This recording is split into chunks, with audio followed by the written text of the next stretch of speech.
السلام عليكم شباب، شلونكم؟ شلون صحتكم؟ قائمة المنتخب العراقي لبطولة تالنت الذي نشرها كاساس في حراسة المرمى: جلال حسن، أحمد باسل، فهد طالب، علي عدنان، مناف يونس، ريبين سولاقة، ماسيس، ميرساخ، أحمد يحيى، إفران بطرس، حسين علي، أمير العماري، أسامة، رشيد أمجد، عطوان، إبراهيم بايش، بشار رسن، أحمد فرحان، زيدان إقبال، حسين علي، إندرين، علي الحمادي، مهند علي، أيمن حسين. هاي قائمة المنتخب العراقي الذي نشر كاسات في لبطولة كاس ملك تالنت.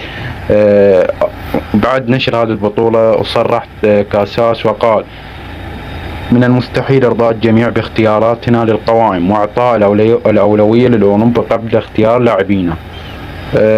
اللاعب محي الدين: بعد محادثاتي مع المدرب كاساس اتفقنا بأن لا أخاطر بالالتحاق بالمنتخب العراقي. أمجد عطوان: على بعد خطوة من التوقيع للطلبة مقابل 600 مليون دينار. المدرب المصري حمزة جمل مدربا لنادي النجف في الموسم القادم.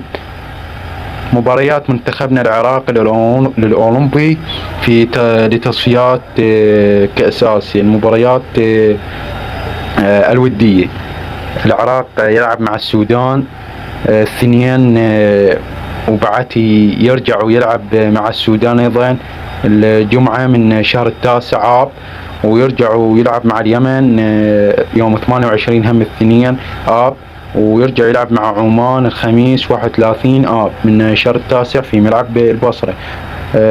هذه توقيت مباريات المنتخب الأولمبي الودية تحضيرا لتصفيات كأس آسيا. لا تنسون اللايك والاشتراك، ونقدم لكم المزيد. أهم شيء الدعم، لا تنسون.